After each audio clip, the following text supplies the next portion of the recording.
আপনাদের যাদের নাম 2026 এসআইআর এর ফাইনাল ভোটার লিস্টে আন্ডার অ্যাডজুডিকেশন ছিল, অর্থাৎ যাদের হিয়ারিং হয়েছে, তারা এখন কিভাবে বুঝবেন যে নতুন সাপ্লিমেন্টারি ভোটার লিস্টে আপনার নাম থাকবে কিনা। আগামী সোমবার কিন্তু নির্বাচন কমিশনের পক্ষ থেকে প্রথম সাপ্লিমেন্টারি ভোটার লিস্ট প্রকাশ করবে নির্বাচন কমিশন, এমনটাই আপাতত আপডেট রয়েছে। তার আগেই কিন্তু, অর্থাৎ এখনই আপনি বাড়ি বসে নিজের স্মার্টফোনের মাধ্যমে দেখতে পারেন যে আপনার নাম অ্যাডজুডিকেশন থেকে সরলো কিনা, অর্থাৎ নতুন সাপ্লিমেন্টারি ভোটার লিস্টে আপনার নাম থাকবে কিনা। কিভাবে দেখতে হয় সম্পূর্ণ পদ্ধতি ভিডিওর মাধ্যমে দেখাচ্ছি।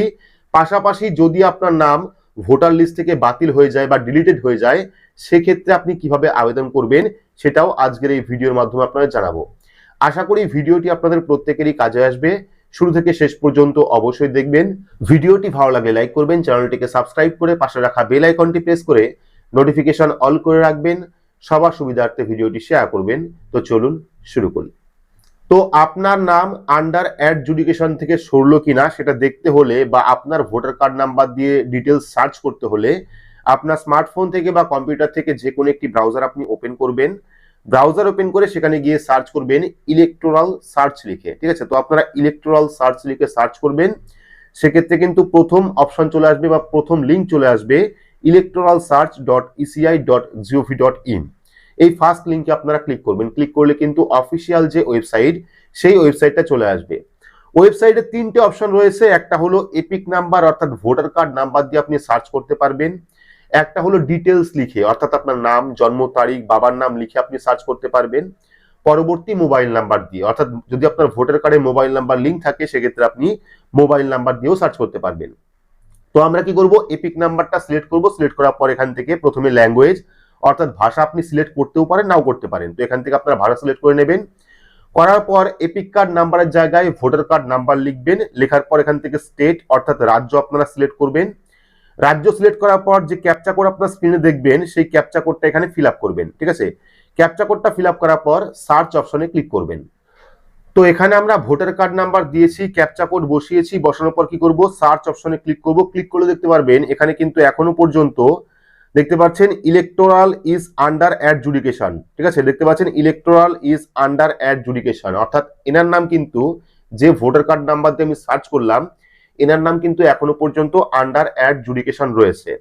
পাশাপাশি যদি আপনার ক্ষেত্রে আমি আরো একটা দেখাচ্ছি, তো এখানে আমি আরো একটা ভোটার কার্ড নাম্বার দিয়ে সার্চ করেছি। যদি আপনার ক্ষেত্রে এইরকম অপশন চলে আসে, অর্থাৎ ভোটার কার্ড নাম্বার দিয়ে সার্চ করলে যদি আপনার নাম এখনো আন্ডার অ্যাডজুডিকেশন আসে, সেক্ষেত্রে কিন্তু আপনার আপত্তি নিষ্পত্তি এখনো পর্যন্ত হয়নি। কিন্তু যদি আপনি দেখেন ভোটার কার্ড নাম্বার দেওয়ার পর আপনার সমস্ত ডিটেলস এখানে চলে এসছে, ভোটার কার্ড নাম্বার, নাম, age, relative name, state, district, assembly constituency, part number, polling station, part serial number, এইরকম ডিটেলস যদি চলে আসে, সেক্ষেত্রে বুঝতে পারবেন যে আপনার নামটি আন্ডার অ্যাডজুডিকেশন থেকে সরে গেছে এবং পরবর্তী যে সাপ্লিমেন্টারি ভোটার লিস্ট সেখানে আপনার নাম উঠবে।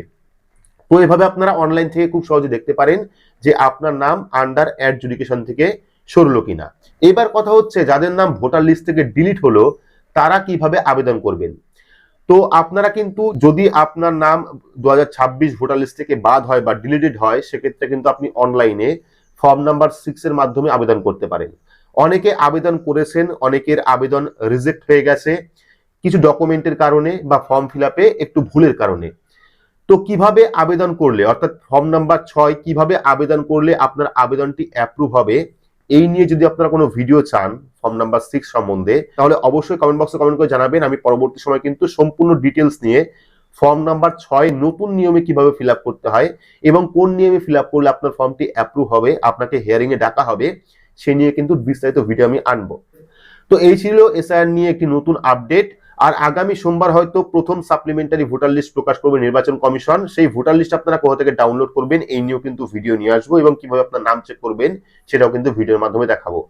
তো ভিডিওটি আপনাদের কেমন লাগলো অবশ্যই কমেন্ট বক্সে কমেন্ট করে জানাবেন। ভিডিওটি ভালো লাগলে লাইক করবেন, চ্যানেলটিকে সাবস্ক্রাইব করে পাশে রাখা বেল আইকনটি প্রেস করে নোটিফিকেশন অল করে রাখবেন, সবার সুবিধার্থে ভিডিওটি শেয়ার করবেন। তো আজকের মতো এইটুকুই, ধন্যবাদ।